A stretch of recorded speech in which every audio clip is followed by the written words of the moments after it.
What if I told you the most powerful strategy for business growth isn't better marketing, more hustle, or the perfect offer, but love?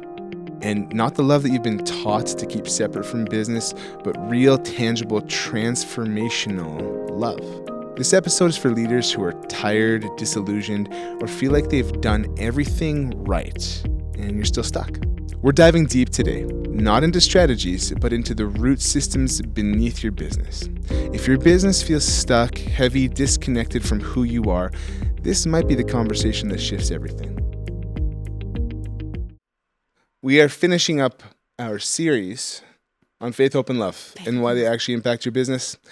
So what if we told you that the most powerful strategy for your business growth isn't a better marketing plan or the perfect offer, but love? Ooh. Like romantic love? No. So that's the misnomer, right? It says these three things remain in 1 Corinthians 13. So we love to quote this verse at weddings all the time. But the word for love in that verse is agape. Agape. So you're a little sassy this morning? Yep. All right, here we go. So what it is agape is God love. Okay, so it's who God is as a person. So John says God is love in 1 John 4. So what does that mean if we're to receive the substance of God himself? How does that actually impact our business? We feel like we have to make all the right decisions all the time and we still feel stuck. Mm-hmm. But the question is, and this is literally the main question we ask almost all of the time. God, what are you doing and how do I participate? You can shift that question to say, love, what are you doing and how do I participate? Yeah, how are you loving this person? How are you loving this person, this situation? Like, what are you doing here? Yeah. And how do I participate with you? So quite often what I've experienced with God is that I like to take on the burden of doing things for him. Yep. It's like you're really good at that. Thank you. Appreciate that. This is just true marriage as well. You just see it all. It's true because I think especially as a man you get these false pressures. Women get different false pressures, but the main ones that men get that I've wrestled through are being the provider. Mm-hmm. Okay, that's actually largely the biggest thing that I've struggled with. I think because being a father came naturally because I had such an amazing father and I understood how to be a son to that father. Yeah. And so that pressure, being a husband is something that I desired my whole life. Those pressures didn't feel burdensome to me. What felt burdensome was actually being a provider. Mm-hmm. And so what I tried to do, and I think we discussed this a little bit, is I tried to go strive outside of what God was doing and tried to bring in provision in ways that he wasn't bringing it in. Yep. So, and I specifically did that in business. We were in ministry for about 8 years, doing campus ministry and then some community stuff with our church. And then I was like, God, we need more money. I got this. And so we had our business at the time, which, the Well Exchange was launched and founded. But I was still stuck in a mindset of this is ministry, so I'm going to charge a ministry rate rather than understanding the value that we add to business owners. Mm-hmm.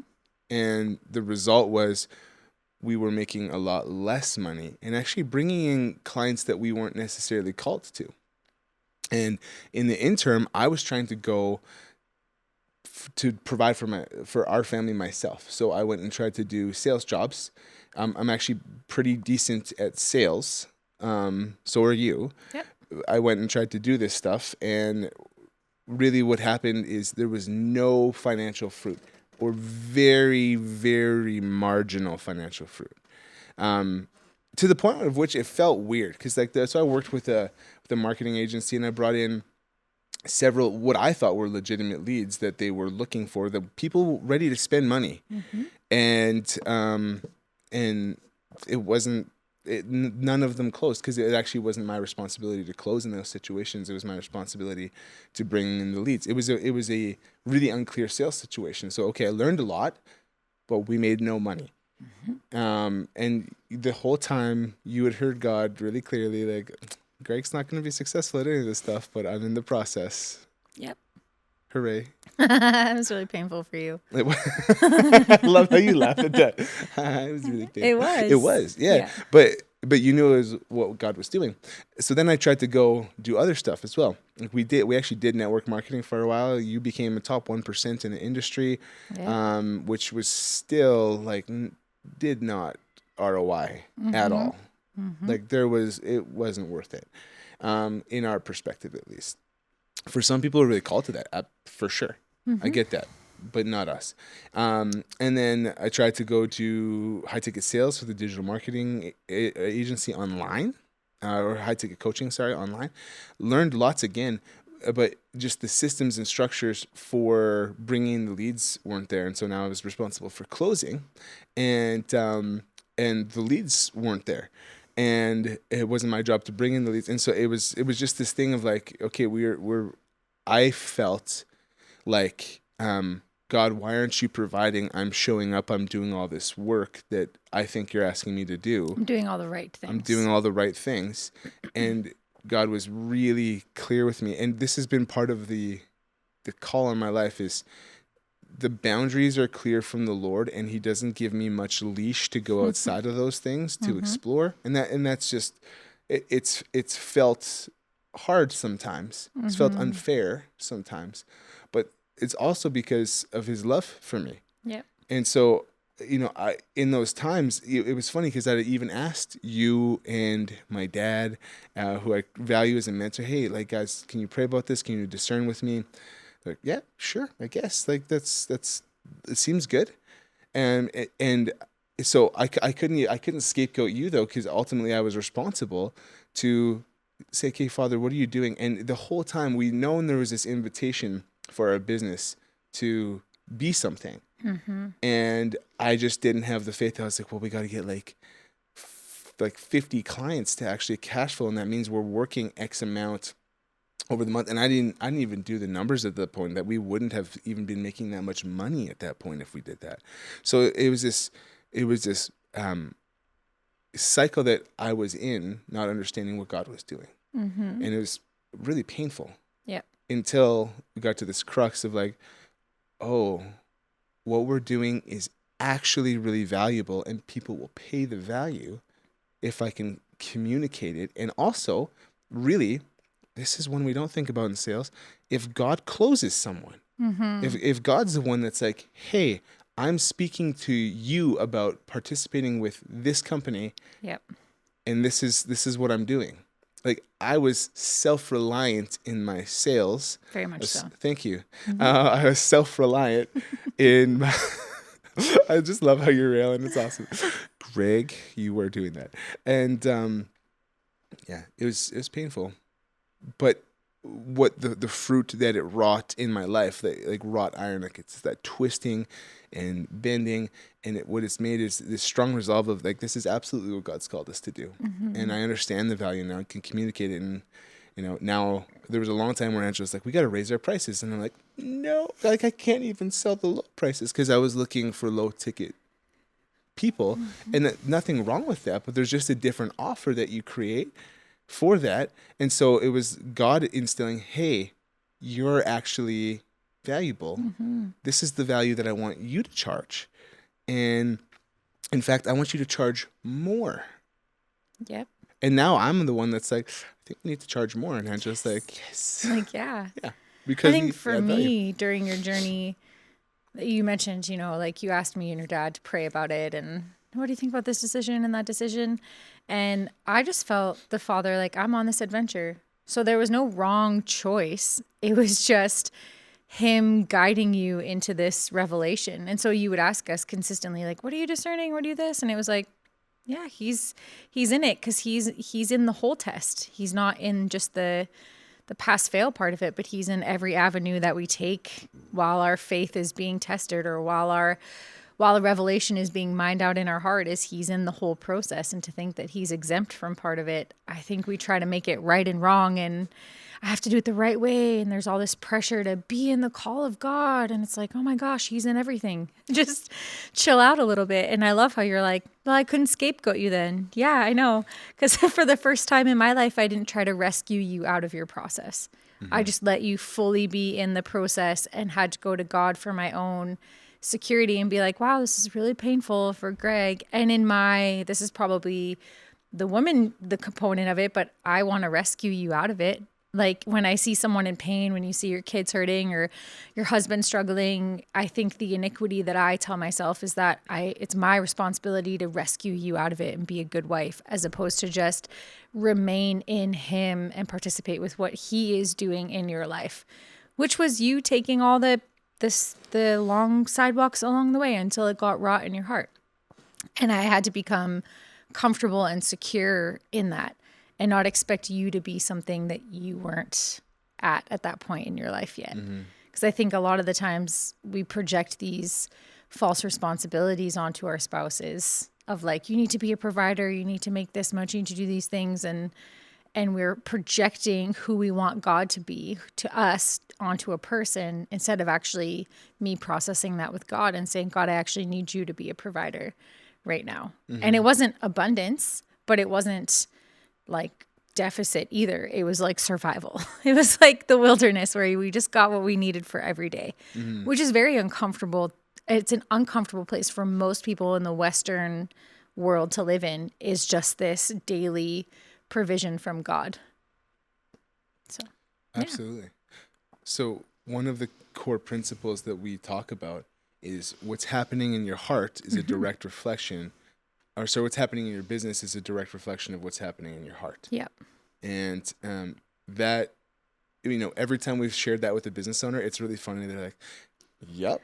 Yeah. True. Because for me, in our journey, the prices that we were charging was a reflection of the value that I thought I was bringing to the table. It's actually because I grew up in an entrepreneurial family.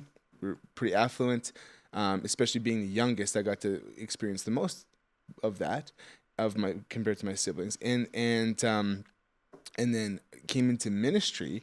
And in ministry, there's something that we learned in America that Angela had to actually take a vow of poverty. So that's like in U.S. tax code is a literal vow of poverty. Yeah. And regardless, in the ministry world, you have a lack or a scarcity mindset often. Or you have like a mega abundance and it's like unhealthy on that side.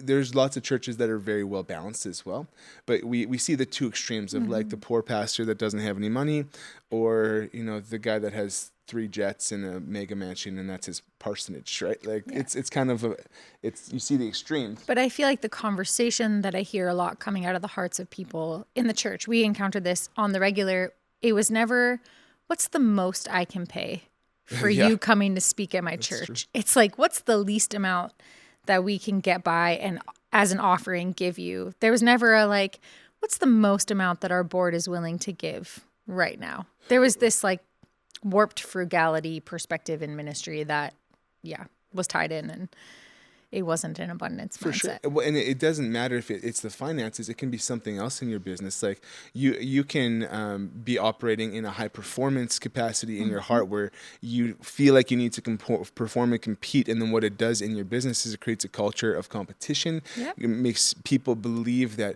hey, I need to compete to win in this place. And then you don't have a teamwork mindset and you have infighting, and it just creates an unhealthy culture. Like it doesn't matter. So the scripture that we pull from is guard your heart above all else, for out of it flow the issues of life. Proverbs 4:23. We use that a lot, and we say that a lot. Like, okay, guard your heart. But who's guarding your heart? Sure, it's the Father. That's fine. It actually says guard your heart too. So what does that mean practically? I am consciously aware of the inputs I'm allowing into my heart. And my heart is the core of my being. It's the essence of who I am. Your heart is you. Your mind is yours because you can change your mind, but you can't change your heart. If I say to you, I love you with all of my heart, that's great. and you're like, look at her smile. She feels so loved. But if I say, I love you with all of my mind, you're like, okay. But I've been in there, man. That thing flip-flops. Does flip flop. Right. You can change your mind. It's really hard to change your heart. In fact, I would suggest that the only person that can change your heart is God, and the only way that your heart changes is by experiencing His love. And so we have questions that come up like I feel like I'm carrying everything. This is the internal dialogue that people are saying in their business. I feel like I'm carrying everything. Why am I so exhausted? I feel I keep investing and working, but it's not flowing. Or even, why does success still feel empty? You know, we used to work with high performing athletes, and these high performing athletes would win the gold. They would win the championship, and they're like now it's what? empty. Yeah. Now what? There's nothing. I watched it happen in the Super Bowl with I think it was Jalen Hurts with the Patriots, or not the Patriots, the Eagles. Like he was just after, he's like, huh. Like I was watching his face, and I knew exactly what he was experiencing. Like, because we've seen that face so many times. Seen that, and I've experienced that face. You win the championship, great. Well, you've put so much work, so much mental energy, so much time, so much sacrifice into this thing and into this idea of what success is. Yeah. And then you get it. You actually finally achieve it. And then you realize how empty that achievement actually is. And then it's just the mental unloading of like, oh my gosh, I've made all these sacrifices. I've done all these things. I've said no to life and joy and peace for this thing. And we talked about this in a previous podcast, but success without the kingdom, peace, joy, and right alignment in relationships is not actually success at all. But we have this idea or this perspective that it is. And we go after this, and so we sit call after call, client after client, and it's this same cycle of exhaustion. It's the same cycle of burnout. It's the same cycle of loneliness. It's this, I'm carrying everything. I'm doing this all by myself. I keep going to the next thing. We have flashy dog syndrome. What is it? The clients that are like flashy dog syndrome. Is that what you said? Yeah, but that's not what it is. Flashy dog syndrome. No, it's like the new item, shiny new object syndrome. There we go. Yeah. Shiny new object syndrome, where it's like they're going to the next teaching, the next thing, and they're always like looking for the next shiny object, and then they get the shiny object and they realize that doesn't work. Yeah. And God's addressing that in their heart. And again, when we sit with business owners and we tell them, your business is just a mirror of what's happening in your heart, we can tell by looking at your business culture and what you're saying, whether there's peace, enjoyment, and right alignment in relationship, whether there's actually the substance of faith, the substance of hope, and the substance of love or not. And then what it looks like to realign it back into union, back into what God is doing and how do you participate? Because most people are looking for business coaches because they think they have a business problem. And they don't have a business problem. They have a heart problem that needs to be addressed. And we try to mask it through, I'm just going to solve this business coaching problem. We don't do business coaching. We do heart coaching.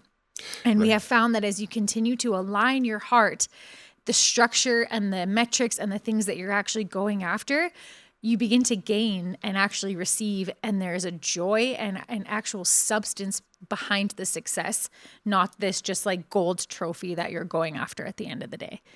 So what if you stopped trying to fix your business? What if you stopped trying to fix it? And you started tending to your heart? That'd be really hard for most people. But the thing is, we've seen this happen. We've seen people who've grown their business in the way that they know how to grow it. And then all of a sudden, they start to tend to their heart, and more life is flowing, more peace is there. Their culture shifts in their business. Like that's been a consistent feedback thing that we get. And guess what? All of a sudden, profitability increases because I'm in alignment with who God has designed me to be in my heart. Yeah. Guard your heart above all else, for out of it flow the issues of life. And we've said this before, and we'll say it again. You are always 100% living from your heart. Out of a man's heart his mouth speaks. Yes. Guard your heart above all else, for out of it flow the issues of life. So everything is flowing out of your heart. Like you're always living from your heart. What we actually lack is self-awareness. We lack mirrors around us to say back to us what's actually coming out of our heart. And that's what we're really good at. And sometimes it triggers people. So I'm sorry if you get on a call with us and you're a little triggered, because what we do is we're actually listening to what your heart is saying, not what your mind is trying to tell you that your heart is saying. And we push and we get to what is actually happening in your heart. And then we reveal it back to you. We hold up a mirror and we'll say, hey, this is the pain that we heard. This is the actual thing that we heard. And we give you the option. Like, we're not forcing you to confront it or not confront it. But I have found that the business leaders that actually want to tend to their heart, and as they continue to tend to their heart, are actually encountering more peace, encountering a whole lot more joy. Their staff is encountering more joy, and out of joy, creativity is flowing. And they're problem solving, and they're working more hours, but they're doing it because of joy instead of because of a taskmaster. Sometimes they're actually working less hours, But they're more productive. Right. So we have had clients shift from working in their business to working on their business, and a lot of business owners don't know how to make that transition. Yeah. It's been a result of our heart coaching, but not again out of a proper business ethic coaching or whatever business structure. Yep. It's out of, this is what God's doing. So what if we took this risk and took this step and trusted what he's inviting you into? Here's the beautiful thing. We just facilitate the conversation that people aren't having with God. Yeah. And then we ask the hard questions to get at the root of our heart. And then as those answers come, God is speaking it. And then we have these intercessors that are affirming, or what we tend to do is add a more robust perspective to what we're hearing, because we know in part and we prophesy in part. So we actually need people. It's like God's given us people. It's not good for man to be alone. That wasn't just about sex. That was about we need people. We need community. Yeah, but most business owners, like most of our clients, when they first come to us, are lone wolves. They are lone rangers. That's a whole different podcast. We're going to talk about it, but the thing is that what we offer is a safe place for them to reveal, for them to be known, and for them to process what's actually happening. Because what I would say our clients have tried to do is fix their business. They've tried to fix everything external that they possibly can. And they're realizing that external fixes are not fixing the internal thing. So when they come to us, it's like, I've tried all these external things and it's just not working. So then they chalk it up likely to spiritual warfare. This is spiritual warfare. And we're like, okay, it's not actually spiritual warfare. It's God getting at something in your heart so you can learn how to govern from a place of love. And that's a whole other thing. But it's, again, making it internal instead of external. I feel like we did a podcast on that, internal versus external. It's a good one. So when we choose to actually make it internal, we're addressing business pain as an internal love problem instead of an external, this is just a business problem. And sometimes you might just need to reorg your chart. Like, that's a legitimate thing. It's a true thing. But what's preventing you from actually reorging your chart and actually putting people where they belong is likely an internal heart issue. Right.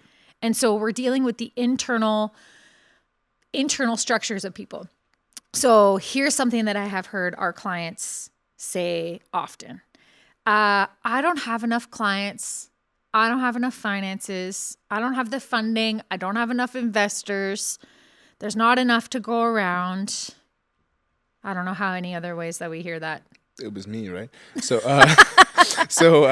there's not enough what's at the root of that? It's a fear of lack and an orphan mindset. Mm-hmm. Okay, but what is the shift? Love restores trust in God's provision through relationship. Yep. So God is provision. It's not something that He does. It's something that He is. So that's a big understanding to come into. So it's, what is provision Himself doing? And how do I step into that? That's why we're doing this podcast. Mm-hmm. I thought, it's like, great, this is a cool idea. We had a podcast going for a while, and then God was really clear with me, start doing the podcast again. And it's hard work and it costs us money. Mm-hmm. And that's fine, because it's what He's doing. Yeah. So I'm choosing to step into alignment with what He's doing. Yeah. With where provision is. Yeah. And then in that trust process, it's seeing what God's doing. And it's fun. There's life flowing, all that kind of stuff. And let's be honest, it's not just one call where our clients overcome the fear of lack. What are you talking about?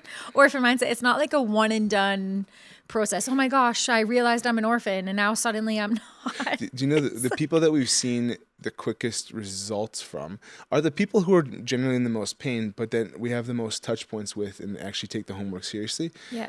In a month. So like we had clients that we had a touch point weekly with, and honestly, I was surprised. I was like, "Holy man, you guys like." You went so fast through this for people that we have bi-monthly contact with or whatever. Like we see the process Yeah. shortened Yes. largely because that's where their hearts are at, not because we're such great coaches. We are, but it's their hearts are ready, and then so we're able to actually navigate through what are the blockages, Yeah. what is God doing, how do we overcome those things with Him, and then work through the healing, work through the alignments, and then they're like, I feel like a totally new person. It's because they are. Yeah, and their kids have been They're like, realizing that they're a new Dad, you're a creation. different person. They're staff. And they're grown kids, right? Yeah, Like it's exactly. just beautiful to watch. Okay, here's another one, another pain point that we hear our clients say often. My team isn't showing up for me the way that I need, the way that I want. My sales team, my development team, my financial team, my HR team, everyone's team is not doing what they. So what's happening in your heart there? It's control, mistrust, and a fear of releasing. So that's where you're controlling, you're micromanaging, you're doing things that really God hasn't asked you to do. That's been an interesting step for us. It's like, okay, Jesus, what am I actually good at? We did this with a client. I did it with a client on a coaching call like a month ago. Again, we're not business coaches. We literally just asked Jesus, who am I called to? What am I good at? And Jesus reflected that, and they closed 10 grand of sales in the next week. And that's not because Greg's such a great business coach. It's because Jesus is an amazing business Jesus coach. is an amazing business coach. I'm good with hearts, but I'm focused on what I'm good at. Yeah. You know what I'm not good at? Business structure. No, in our business. I can talk it a bit. You know what I'm not good at? Managing our finances and bookkeeping. We outsourced that one as quickly as we could. So that's the delegation part of learning how to be good in a business. But it's a really practical thing.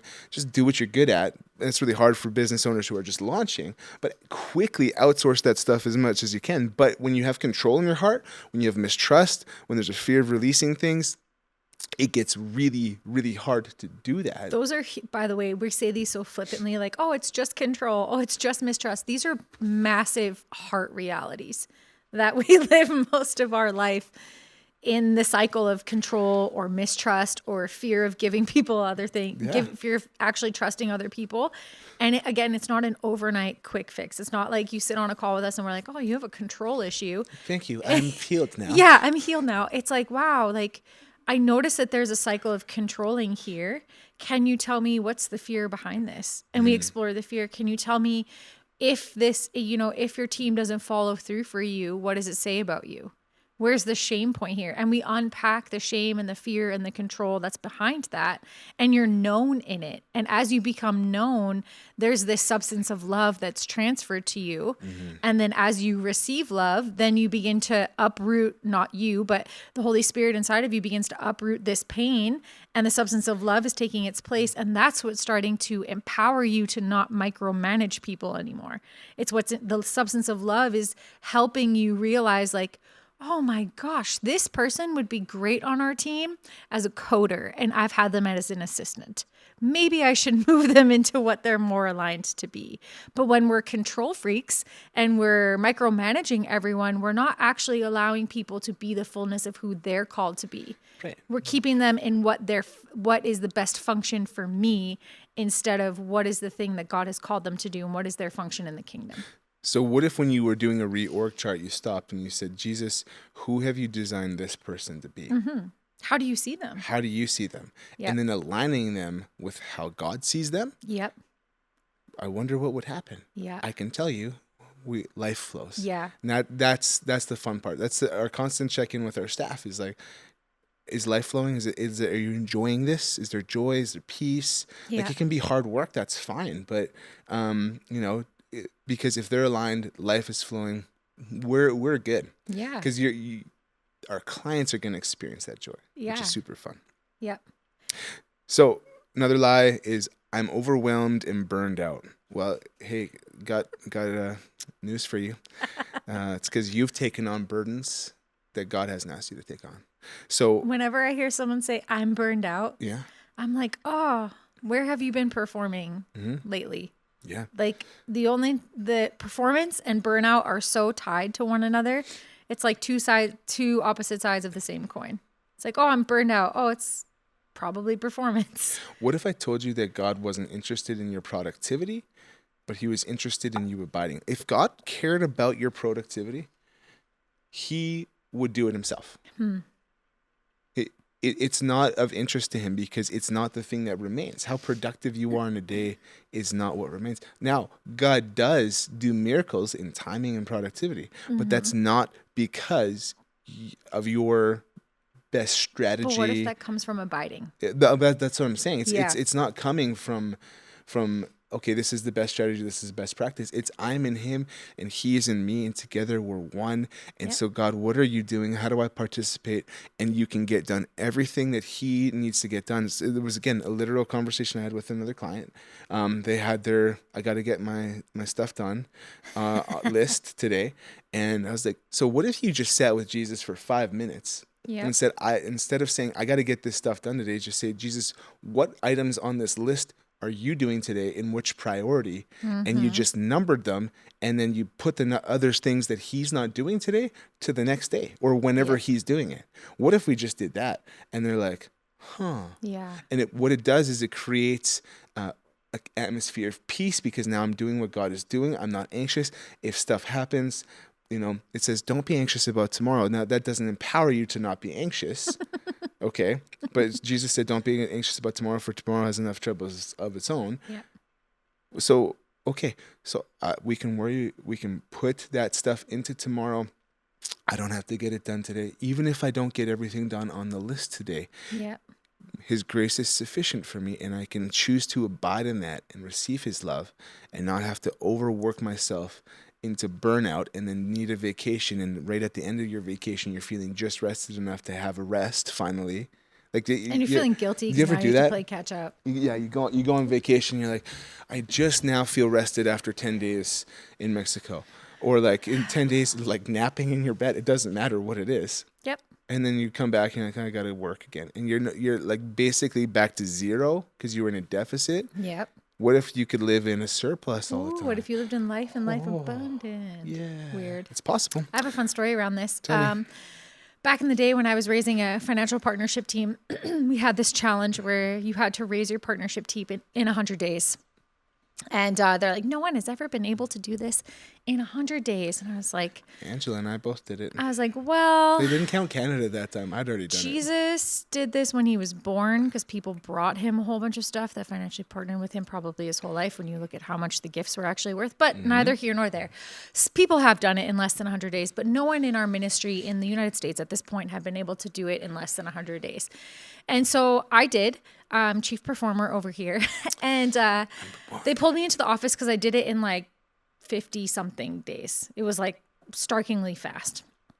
And here was the context. I wasn't allowed to ask anyone in my church for financial partnership. For a completely separate reason. For a completely separate reason, but I wasn't allowed to ask literally anyone that I was in community with. I couldn't go to my family because my family didn't really understand what financial partnership was or who I was. So I had to do this basically blind and not follow relationship, which if all provision is in relationship, this was just not the math wasn't mathing. And so so they called me into the office. I'm like, hey, how did you actually do this in like 59 days or whatever? It's like, oh, well, I just spent time with Jesus, literally in prayer and abiding and just spending time with him and enjoying his presence. And then he'd drop someone's name in and I would just reach out and contact them. And they're like, cool, what was your presentation to this person? And I was like, I didn't do that presentation that you told me to give them. I just sat with them and listened to their heart and they listened to my heart. And then they're like, here's $500 a month. And I was like, cool. And they're like, okay, but then what did you do? Because that was probably only one person. I was like, no, that was all of them. That was all of them for 9 years, was just me abiding. And instead of doing, and like, I love best practices. I think best practices are great when it's like, do 10 outreaches and do this and this and this and this. And I'm like, what if we threw out all the best practices and we just spent time with Jesus? Like, what if I didn't use AI to maximize my calendar, but I actually talked to the Holy Spirit about maximizing my calendar because he understands time and he somehow understands time outside of my reality right now because he governs over it. So what if I ask him, how do you see me spending my time? How do you see me? What meetings do you see me in today? And I was not burned out. I wasn't exhausted. I had a very abundant partnership team at that point. Had so much more coming in than what I was allowed to be paid. So I had such a surplus that they had to send me on mission trips consistently to spend my surplus because they couldn't pay me it. Anyways, neither here nor there. It's again that vow of poverty thing. But I just remember them being so triggered by abiding being my solution. Like, just being with Jesus is the solution. And they're like, no, but you need like best practices. Like, how do you equip people to do the things, to do the work of ministry? How do you teach them? How do you train them? I'm like, they can come sit with me in my room and I can teach them how to abide. And they're like, no, that's not ministry. I was like, isn't that what discipleship is? Teaching people how to abide and how to be dependent on him and not me, and not dependent on a system, but me. Very much triggered the evangelical church world that I was in. Because here's the thing, is that ministry was very performance driven, very driven. And when I would talk to all of the missionaries and I would talk to all of the pastors, I would hear the same thing. I'm burned out. I'm overwhelmed. I'm this, I'm this, I'm this. It's like, what if my worth isn't in how much I can produce, but it's actually just found in abiding? And what if I actually believe that? What if I believe that he's actually in me and I'm in him and I live from that place of abiding? What if you believe that God doesn't use you? He's not using me. He loves you. Yep. And when you receive love, you build from a place of fullness, not from fear. Yep. What if? Because the reality of our hearts, when the finances aren't coming through or the deals aren't happening, is anxiety. Yeah. And that anxiety generally leads us into doing things in more self-effort so that I can provide for me. Yep. So that I can build the best culture. And that's where a lot of our clients start to encounter a lot of pain because they go into self-effort. Absolutely. Mm-hmm. Well, how about this? Love isn't a feeling, it's a substance. That we've talked about this previously. Faith, hope, and love. These three remain. Mm-hmm. We're convinced that these are substances because it says in Scripture that faith is the substance of things hoped for, the evidence of things unseen. And so if we know that faith, hope, and love remain, here's the fun fact. It's the faithfulness of Jesus. It's Jesus' faith. Mm-hmm. It's the hope of Jesus. It's the love of Jesus. Those are the things that remain. It's all his, and he apportions them to you in your life based off of learning to hear, learning to participate in suffering. And that doesn't necessarily mean hardship, right? Mm-hmm. Suffering doesn't mean hardship. I can suffer through a workout and it's actually really beneficial and net positive for me. And how do I receive love? I receive the substance of love by receiving God himself, more of an awareness of my unity with him in perpetuity. Now, this isn't limited to our time on earth.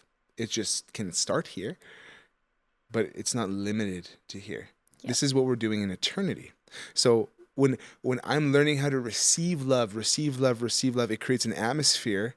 It governs realms, so spiritual realm, the physical realm, all that. And it transforms people. Yep. Both my team and my clients. Yep. So the culture of your business is the fruit of what's governing your heart. So if you look at, and what I mean by that is if you look at your team or you look and everyone's burned out, I would say that control and performance are governing your heart. Mm-hmm. If you look at your team and you see everyone exhausted, like let's go back up to those pain points for a minute. But if you see everyone working in your team culture with a culture of lack, I would say that an orphan mindset is probably governing your heart. If you're seeing everyone mistrust each other and competitive and all of that, I would say that control is probably governing your heart, or competition is governing your heart. If you see everyone burned out and overwhelmed, I would say performance is probably governing your heart. If you see people encouraging one another and building up one another and there's like this enjoyment, then I would say probably love, joy, peace, patience, kindness, goodness, faithfulness, self-control, Gentleness. gentleness, Self-control. Yeah, gentleness and self-control are probably governing your heart. And you can just see that, like, if you give us a 5-minute insight into what's happening in your business, we can reflect back to you pretty quickly what is governing your heart. We recently, it's interesting that you say that. I'm even thinking through ourselves in our business and the clients that we were attracting. You know, we had March last year. Jesus spoke to me right at the end of February when I was doing the dishes, not asking a question. And he said, March is the month of miracles. And I was like, amen, God. We're in survival mode. And then we lost half of our clients that month in March. But it was funny because I had heard from God that March is the month of miracles. So it gave me the faith to know that it was him. Mm-hmm. I was like, okay, this is God. Otherwise, I would have been like, oh no, I gotta go get a job. I gotta do something, right? But this is what God was doing. Now, as a result of that, God was realigning those people to the right place where they needed to be aligned, and He was aligning us to the clients that He was calling us to. And it's funny because even recently we've got higher paying clients that actually are valuing the services that we bring. Yep. Because they're paying the value, and it's a mind bender for people who don't understand this, that you actually need to charge more to attract the client who values it more. And it's because you're worth more, because in the kingdom, the kingdom principle is price and value are one and the same. Yeah. So the culture I was creating out of the lack of revelation of love of my value was lower paying clients who were pinching every penny. Yeah. Because that's where their business was at. Not because they were doing anything wrong. Yeah. It's because they were in their startup mode. And now what we've attracted is more corporate clients. And it's funny because we've even attracted intercessors and team members aligned with that. So it's because God's shifting the culture in us, and we're walking through how to build a kingdom culture and help get those people aligned with God's original design and assignment for them, that it's creating an economy that attracts not just only the right people, but we're getting angels assigned to us. We're getting these assignments. Oh, I just talked about angels. We're getting these assignments of millions and billions of dollars that people are like, hey, you guys are bringing so much value. I want to connect you with these people. And it's like, it's weird. It's weird for me to be like, oh, that's actually the value. But now I'm starting to see it. And it's because love has touched my heart to the place where I understand that that's how valuable that substance is. I've said this to people lots, but whenever, and I need to say it to myself, how often do we need to preach the gospel to ourselves? Like daily. We need to know the good news. Doesn't Paul say to do it daily? I think so. I feel like he was telling us to do this very thing. Yeah. Well, he said prophesy over each other daily, and that was the encouragement, but probably the gospel too. Anyways, here's the good news. That God's love is so valuable that he gave himself for you. So anything that we think is more valuable than what God would want to give us, we actually think that thing is more valuable than his son. Now, what I'm not saying is, Jesus, give it to me now, or I'm worth $1 billion, or what. For sure, you are. There is there's an understanding. So we're not presuming on God. Okay, that's the important part. But what often happens is, in orphan mindset, we devalue ourselves far beyond what God sees our value is. So here's a fun exercise. False humility. Well, we're especially good at that in Canada. You guys are We really are good at that. Chief false humility people. Yeah, tall poppy syndrome all around. Just Well, cut down someone who's actually... tall poppy syndrome is like, I'm going to cut everyone else down, so we're all the same. Yeah. Socialism. But false Canadian humility is like, oh, it's okay, sorry. I call it a Canadian standoff when we're holding the door open for each other. Like, there's 2 doors and you hold it open for each other, and it's like, who will go first? Or you're at a 4-way stop and there's like 3 cars. It's like, oh no, you can go. Oh no, you can go. Sorry. But we do that in our hearts with God all the time because we haven't experienced his love. We haven't been like, okay, I actually need to understand my value so I can charge my value. Yeah. Because that's what you're charging. So here's the exercise. Jesus, practically speaking, I feel like this is like an AI prompt, because you can give it a broader. How much am I worth? You're with Jesus. It's true. That's the gospel truth. Jesus, how much are you asking me to charge due to the value that I bring to the marketplace? Is the question. If we stop and ask that, I bet you'd be surprised at what he says. Now that here's the hard part, starting to charge it and waiting for someone to buy it. That's the scariest part. Someone buys it and says, oh no, I'm this valuable? Uh-oh. What if you started to believe it? You might actually shift culture. So why is it so hard for leaders, business owners, to receive love? They feel like they're the output. They're the givers all the time. And it feels weak and unproductive and unfamiliar to receive. It's really hard for leaders to receive. Here's the thing. You can't give away something you don't have. You can't create a culture outside of you that's not within you. Yep. And so we actually need to receive first. Yep. So here's the lies. If I stop striving, it will all fall apart. If I stop sending these emails, if I stop, one of our clients has like a list of people that they just maintain relationships with, and they'll phone them not consecutively. That sounds too much. They phone them regularly, or like it's that transactional, like I have to keep doing the work to maintain relationships all the time. If I stop doing that, everything's going to fall apart. What if we actually, I'm going to touch on this one. We'll probably actually have to expand on this at some point. There's two types of relationships. There's transactional relationships and there's transformational relationships. So a transactional relationship is I go to the Starbucks barista and I order a coffee. But here's the thing. And she writes on your thing, have a beautiful day. That happens to us today. Thank you. But here's the thing. Most people only understand transactional relationships in their life in general. Yep. Like not even in their business. Yep. So it's like, in church, in your family, I do for you, you do for me. We call it relational equity. And it's a true thing, but there is actually something that's is a kingdom reality in relationships. It's called a transformational relationship. It's where I love you with the love that Jesus first gave me. We love because he first loved us, and you love me with the love that Jesus first gave you, and we are both transformed into his image in the relationship. And what's beautiful is in that relationship, transactions can happen. Here's a fun one. Angela threw me under the bus the other day, so I'm going to throw her under the bus. It's so funny. I'll say to Angela something like, oh, can you do this for me if I do this for you? And she's like, that's a transaction. We don't do transactions. The other day I was like, hey, wait. Transactions can still happen in a transformational relationship, you turkey. And so, but it's true. So we can actually build that with our clients, and we have built that with our clients, which is, it's sometimes tricky because it's like, well, are you my friend? Are you my client?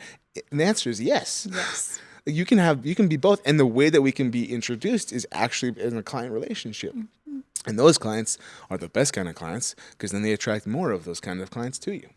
It's wonderful. Yep. Here's the next lie I have heard consistently. If I receive, I look needy as a leader. And I don't want to be a needy leader.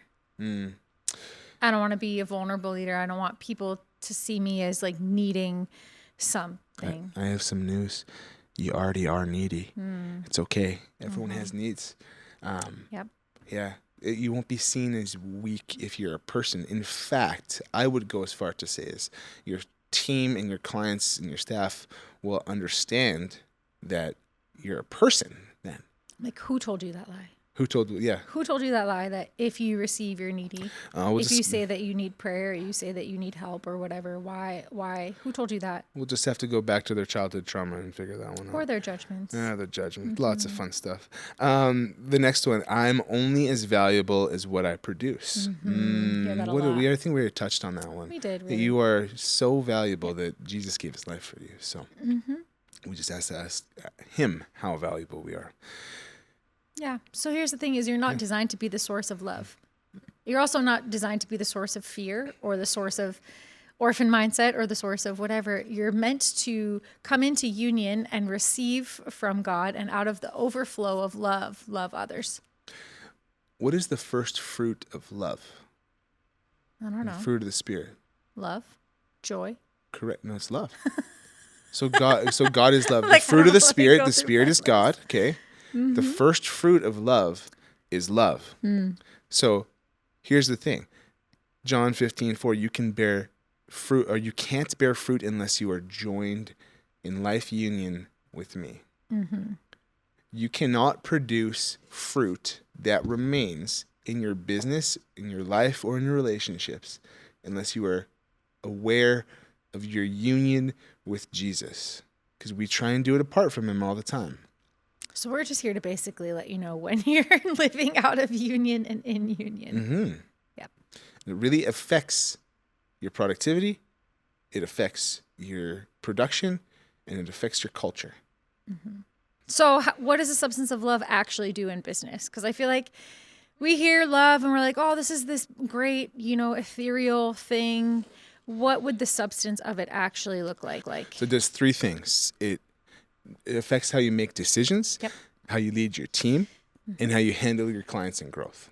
So let's get into it. Let's get into it. How you make your decisions. So without love, we're in false urgency all the time. We're based in fear. We're defensive, and it might be a microcosm of that. I'm very loving and nice. I think I'm nice. You Nice crazy nice guys. isn't a fruit of the Spirit. It's a whole other Yeah. topic. Nice is not a fruit of the spirit. Listen, love. Kindness is. Kindness is. Love is. Kindness whacked someone off a horse, though. So let's just. No, we won't get into that. It's a whole different one. Okay, but here's the thing: is when we can operate at a micro level, but if it's going on in our heart, it's like you talk about this all the time. That buzzing, it's like a frequency. Oh, it does. It feels like a buzz. Like zzz, and you're like, It's like this just buzz of relax, urgency, defensiveness. Exactly. Like, oh man, when I can feel when leaders are making fear-based decisions, because it just has this zzz to it. So here's the fun thing that we get to walk through. We've just walked through a situation with our clients where it's like all seems lost. It is a 7-figure deal that seems like it's falling through, and we do the intercession, and we're like, no, we need to stay. And like they have their intercession team that we're training, and we're doing the intercession with them, and God's totally in it, and God's like, don't move. This actually happened with a couple clients. It's like God saying, don't move. And this is like multi 7-figure deals come with some of them. And then they're like, okay. Okay. And you can feel they're growing the peace inside of them. They're growing trust with really understanding that they're in God and he's got this. Yeah. But there's clarity, there's rest, there's alignment, and they're like so trying. This is the scripture where it says, make every effort, therefore, to enter into the Sabbath rest. Oh, this is so hard. And then God shows up and they're like, God showed up, and like bigger than they could have ever anticipated or asked. And then we see it in real time as we're doing the intercession, and it's like so cool. Yeah. It's so fun. And it's even, for me, it's more fun when their intercessors start to get it. When they get it in their heart too. Yeah, because we're not coming into a business and we're not the chief intercessors. If we're working with a business, we're highlighting people within their organization that we can train as intercessors so that we don't have to be there all the time. Yeah. Literally working myself out of a job, which is great. And I get excited when their intercessors get like a picture or something in intercession, and then like the tech guy gets the same thing and he has no clue what the heck he's talking about. Yep. And he just says this word, and the person who's on the intercession team who's, not involved in the tech stuff is just like, that's exactly what God showed us in prayer. And there's this momentum of faith and like, wow, God's with us. And there's just excitement and joy. And I'm like, that is what makes me excited. And then I'm like, okay, that's amazing. And just spending time with the client, rejoicing in that. Like, look at guys, like you abided, you stayed in rest, you weren't urgent, you weren't defensive, you had the substance of love. And then on top of that, when God reveals a strategy that's above and beyond what they could have ever imagined, and they're all super excited about it. Like, what happens if God asks you to give a gift to cover another business's debt, and these people owe you something? Like this business owes you something. That's a real story. Real story. Where we had a client who they were owed something based from another company to help move their project forward. And what happens when God speaks to our client and is like, hey, I want you to actually gift them the amount of money to cover their debt that they owe someone else to release whatever. What happens if God says that? And it's not like... What if the gift was to a person that wasn't a Christian? Uh-oh. And what if God actually saw that and the reward was significantly more than they could ever hope or ask, but they just did it in faith? Yeah. That is a true, very cool story. And it's not a transactional gift. It wasn't. It was just done in love. Mm-hmm. It was, it's so fun to get to watch what happens in love. I mean, we're walking through this with another client where they're like, there's a lot of good ideas, but it's like, what is God actually funding? Like, what is love doing? Because, when there's abundance, we think like it's on both sides of the equation. When we need the finances, then it's hard to receive and we go into striving. But when we have an abundance, we can think we're God and we can provide the solution for people out of their pain. Yeah. But what if you have $1 million in the bank and you see, this is what I do, by the way. You see a homeless person walking by your car and God says no. Mm-hmm. That's hard. That's a hard pill to swallow, and it's like, I could solve their problem. Maybe for millionaires, it's maybe not as hard. Maybe it's I could cover my friend's debt in their business. But God's like, nope. Not what I'm doing. Mm-hmm. This is why we must remain in Him and He in us, in life union with Him, because we want to do what He's doing. Because I can, the parable is there's seed for sowing and bread for eating. Okay? And so I can, if you plant bread in the ground, what good is that going to do? Tree. You got a bread tree. No. You have to plant seed into the ground. Mm-hmm. But if I eat my seed, I can't plant and I won't reap a harvest. So don't eat the chia seeds or the pumpkin seeds. Just kidding. It's actually about wheat, Angela. I know, I'm just kidding. Wow, you crunchy granola lady. Jeez. Just giving you a hard time. So how does this affect how you lead your team? So if we're leading, if without love we're controlling, there's perfectionism, there's pressure, but with love we're empowering, we're honoring, we're trusting, and there's a shared ownership. Here's a really cool thing out of again our dear friend Dave, a man I really value that we've got to connect with a couple times, named Dave Hodgson out of Australia, multi-billion-dollar group of companies. It's a ministry called Kingdom Initiatives. They run their business with the core value to help people get aligned in their assignment. Mm-hmm. We are doing our best to implement that in our business, to help people get aligned in their God-given assignment. Yep. Because when they are, life flows, even if that means they don't work for you anymore. Yep. So now I have to trust God that I'm working with this person and helping develop them, and now they're not going to work with me anymore. Yep. I need to trust Him to bring in the person to fill that. Yeah. And guess what He does? He does it every time. He brings in even better people. Yeah, not that person was bad, ever. Other thing is that it costs you money to develop people to get them into their assignment. So I want to rewind quick. He brings in more aligned people, aligned who are called to fill those roles, because those other people are called and aligned into what God is calling them to. Sure. But so go ahead. So when you look at it from a business owner perspective, you're paying payroll taxes, you're paying development, you're paying HR, you're paying all of these things to grow this person into the position that you hired them for. So it seems countercultural or counterintuitive to be like, I'm hiring you to find out what your God-given assignment is. I'm going to spend $15,000 to help you figure that out. Mm-hmm. And God's like, yeah, they're worth it. Do it every single time. Every single time someone finding their God-given assignment is worth it. We had one client where it cost them probably $100,000 for someone to figure out what their assignment is. And then what was painful is as they discovered what their assignment was, that person chose not to lean into that assignment. And that was painful. Because that's like, oof, and the perspective was, I just wasted $100,000 on this person. And it's like, well, did you waste it? did it go to waste? Is that a scarcity mindset? Because if the $100,000 is actually from the Father and all provision is his, and he was making provision for this person's heart to be revealed, was it a waste? And they're like, no. So it's like, okay, well, let's talk about where in your heart you believe that if you lose money, that's a failure thing and that you're not honoring God by losing money. Let's talk about that.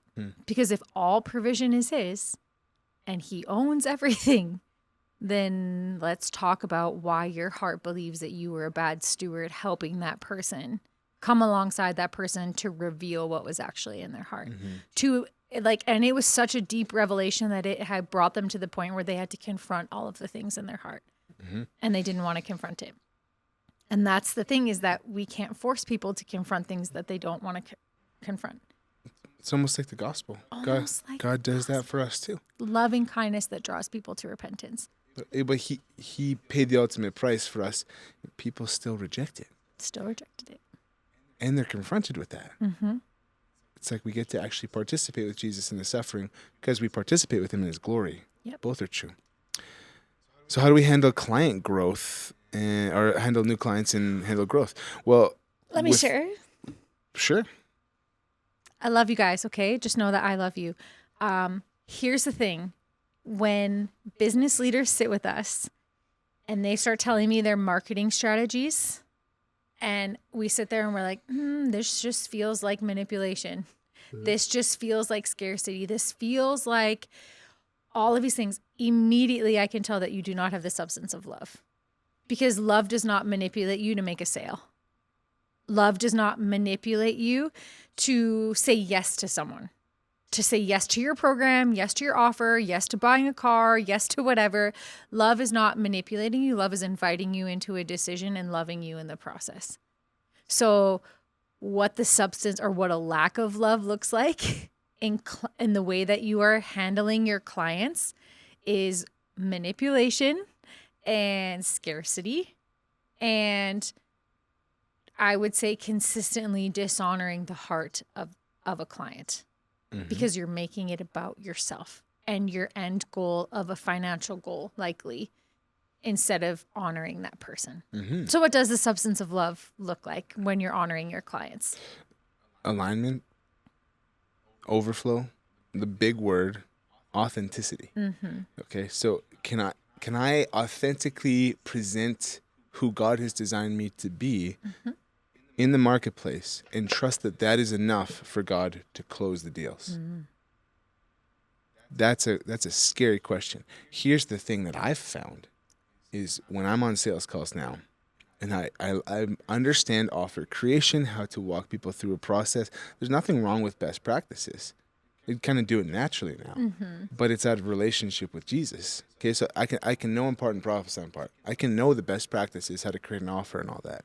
Yeah. But as I walk people through it, and then I'm like, and this is how much it costs, and they're like, great, where do I sign up? The thing in my heart's like, oh, quick, shuffle the papers, get them the link, close the deal. I'm actually worth it. Yeah, that's what happens, because they are actually seeing the value that God sees. They might even feel like they're getting a steal of a deal, and I got to work through that. Probably. Yeah. So connect back to our clients' hearts. How do we do that? Well, you were made to create a safe space in your culture. A safe space for your team and for your clients. For sure. And safety doesn't mean softness. It just means you can create space for authenticity to flow, for who God's originally designed you to be. Well, it's authenticity and where there can be honesty. Like the client can say, I'm having a hard time with this. Like we had a recent client where we did a birthright call for them, and it ended up not being a birthright call, and it ended up going in a different direction. Which is a much different billing bracket. And then I was just like, okay, I can see that. And here's the thing is that when you have a safe culture and your team is thriving and your clients feel honored and secure and loved, the client said back to us, hey, like, I know we were expecting a certain type of session and we got a different type of session, and the honor is there and the freedom is there to be like, you know what? Yeah, we're going to build this as something different. than what we had originally offered. And there isn't a malintent between either side. It was just an open conversation where the client is able to give you, the business owner, the feedback, and you're not defensive about it. And you're not scarcity, like you're not in a scarcity mindset of, oh no, now I lost profit, and you're not taking it as like, oh my gosh, I didn't deliver on what I thought I was going to deliver on. Like there was still a deliverable. It just wasn't in the billing bracket that we had assumed it would be in. And that's okay, because again, we're moving at the pace of the Spirit and not at the pace of our deliverables. Yeah. And that's honor. And I'm not stepping into people pleasing anymore of like, oh, I have to please you by meeting all these deliverables and doing all these things. I'm stepping into just where the grace is, where the life is flowing on the call to love our clients well. And our clients feel that. And that's how love becomes your strategy, is it yields to what is happening and they yield back. And there's this beautiful dance of ebbing and flowing of love going back and forth. Another way is to just create the culture for your team. I know we've touched on this, but for who God's authentically designed them to be, for our team to thrive. And so that's something fun that we really enjoy. Yep. Is understanding, okay, God, love, what are you doing in their life? Like, what is the substance of love doing in their life, and helping them feel aligned and checking in. And guess what? What? It just gets so fun. There's productivity. It's awesome. All right. So what are the counterfeits of love? What is the counterfeit of love? Yeah. Well, what are counterfeit, false fruits of love kind of thing? In the business, Yeah. Performance and people pleasing. All right. We think that performance and people pleasing is actually love. If I serve enough, I'm going to love people well. If I give them the best offer, I'm loving people well. If I look good, people are going to trust me, and then they're going to buy from me. Have you ever heard someone speak and it was like super polished, and Ew. like the jokes were like pre-scripted? Oh my gosh. Or Cringe. Stop. Just stop now. Yeah. I can't. No, I'm literally wiggling in my seat. And I will can't laugh do 3 that. times. Ha ha ha. And then I pause and I wait for you to. It's so masked. So, bleh. Authenticity. Just be yourself. You don't have to be so polished. Here's a fun little prayer that I've prayed before speaking, and it's just been helpful. But here's the thing: I can speak to one, or I can speak to 1,000. It doesn't really matter. Here's a prayer that you can pray before your sales call. Jesus, would you hide me under the feathers of the shadows of your wings? Psalm 91. Jesus, would you hide me from people-pleasing and performance? And spirit to spirit, can I connect with this person or with these people? Yep. I literally have prayed that, because I still get butterflies before I speak. I love public speaking, but I still get butterflies. I'm like, oh. But what I'm realizing is the expectations of people. Yep. And it's the people-pleasing thing in me. So it's like, Jesus, hide me from that. Can I step into authenticity and connect spirit to spirit? And as I do, it's like, I can just be up there with a mic and everyone's looking at you, and who cares? So here's the cost of performance and people pleasing. Yeah. You immediately lose your authenticity. Yeah. The minute you step into performance, or the minute you step into people pleasing, you have lost your authentic voice, your authentic self, because you've come out of your original design to be something to someone, whether it be people pleasing or performing. It's just two sides of the same coin. You've stepped out of your original identity. And I did this. I was so good at this. I would self-edit myself. I would constantly be like, You would adapt to self-edit. oh my gosh, I was like a chameleon.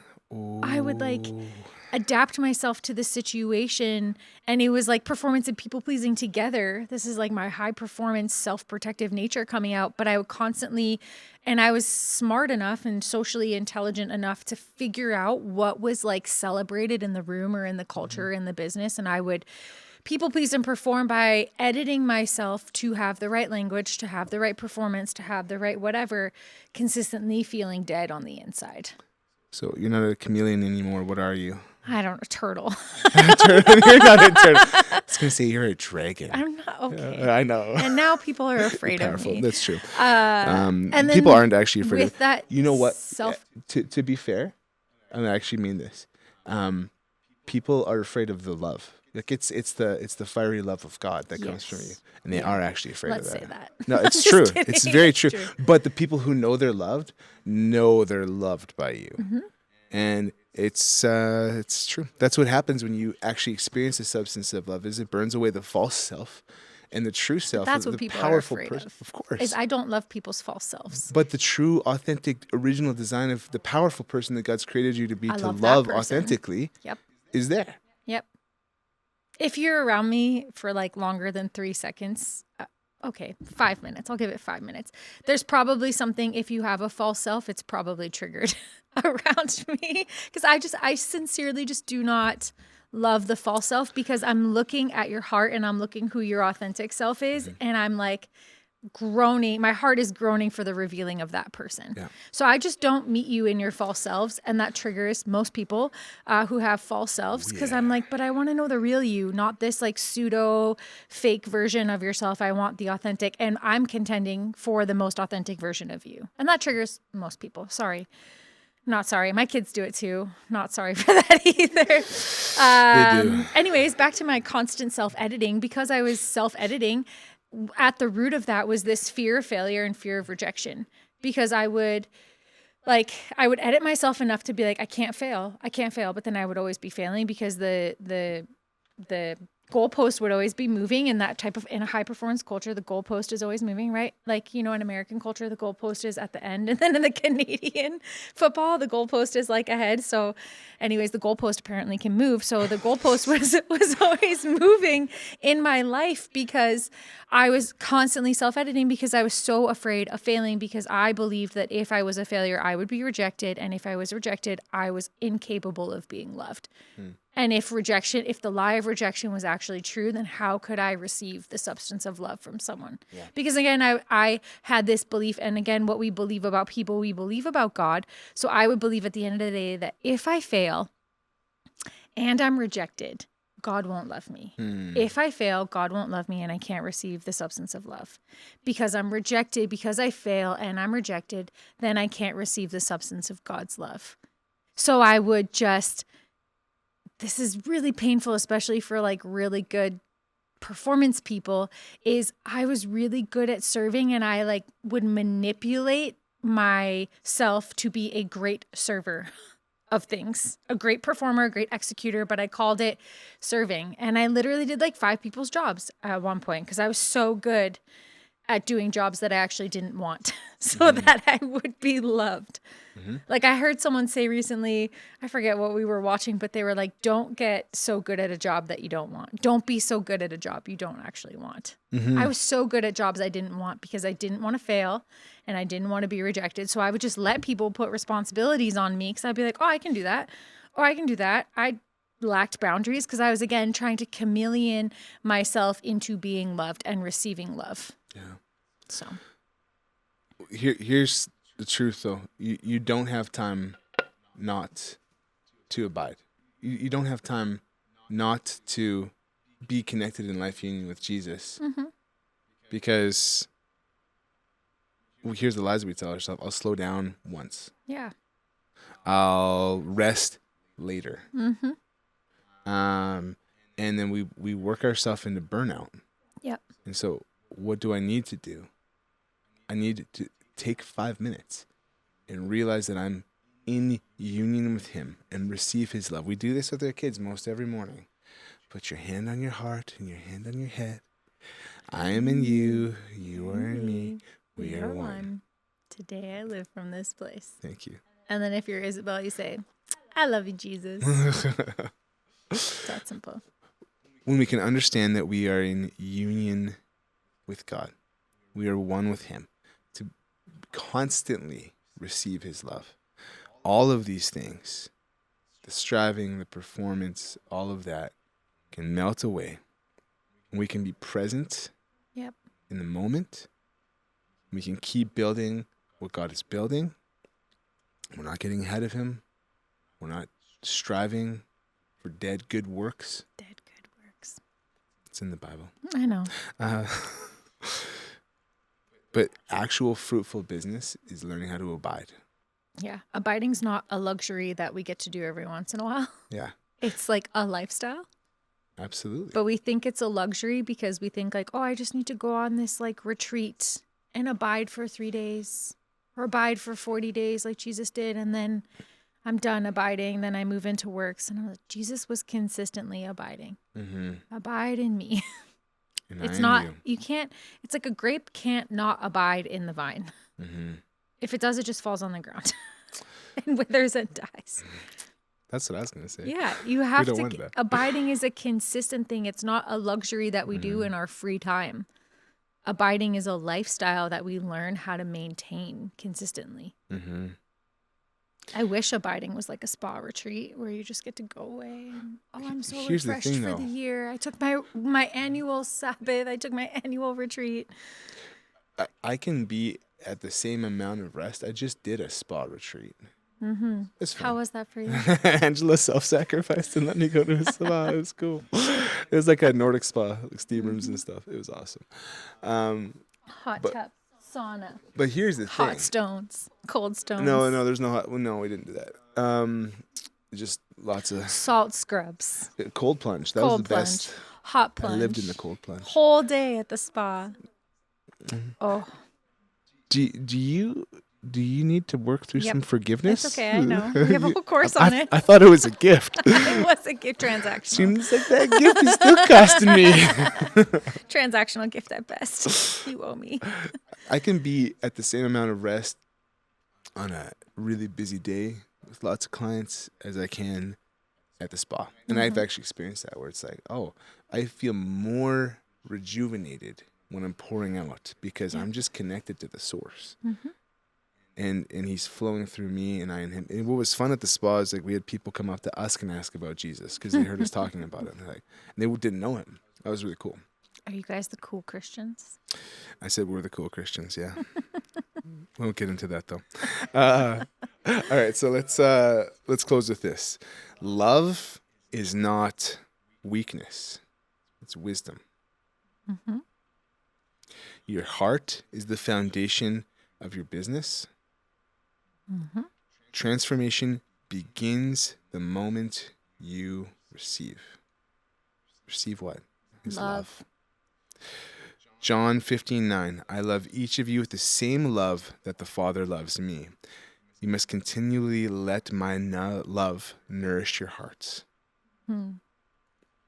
Continually isn't 30 minutes for devotions in the morning. It's not Sunday at church. It is a consistent union with Jesus. So I can actually, I've learned the term of, hopefully coining the term, I don't know, is bilocational listening. I'm listening to Jesus as I'm listening to you. I don't think you coined that term. Might have been like Brother Lawrence or something. I did it. You know what's so funny is God gives us stuff and then gives someone else the same thing because he's, nothing's new under the sun. But anyways, so I'm listening to Jesus as I'm listening to you, and I can be in full union, and then love can be flowing. And oh man, all of a sudden you want to close as a client, and I didn't do anything besides just abide. Yep. That's very possible. It opens up doors. Yeah, I actually saw this recently. I love listening to School of Hard Knocks on Instagram. I like him. It's a guy that it's like, excuse me, have you ever been broke? That guy? Oh yeah. And he was talking to a guy that's like, he's like, have you ever met billionaires? And he's like, I've met several billionaires. And he's like, cool. Like, what's the secret with those guys? He's like, treat them like people because they are. They are people. Like, and if you just treat them like people, they'll bring you with them. And here's the thing. When we actually love people the way that God loves them, they actually want you around. Yeah, it's crazy. Weird Mindset. It's like Jesus taught us to disciple nations, right? Go therefore go into all the world and disciple every nation. How do we do that? We actually love with his love. We love those people. So here are some questions that you can ask to figure out where you can come into the substance of love more. So we can ask, Jesus, how have I been leading from fear instead of love? And then as he answers a question, we can say, Jesus, tell me more about that. How can I learn to lead from love? How are you leading? And follow his lead for a little while. We teach our eldest daughter this, who's a strong leader. Leaders need to learn how to follow. It's important. I say, Jesus, How have I substituted performance for presence? Mm-hmm. Jesus, how am I striving instead of receiving? Jesus, what does receiving your love look like right now? We make it in the now. Mm-hmm. And you know what? As a result, we get to learn to love Mm-hmm. in the business world. All right. So this is it. Let's come into alignment. Let's come into love. And let's just do an experiment, see what happens when we watch love flow in our business.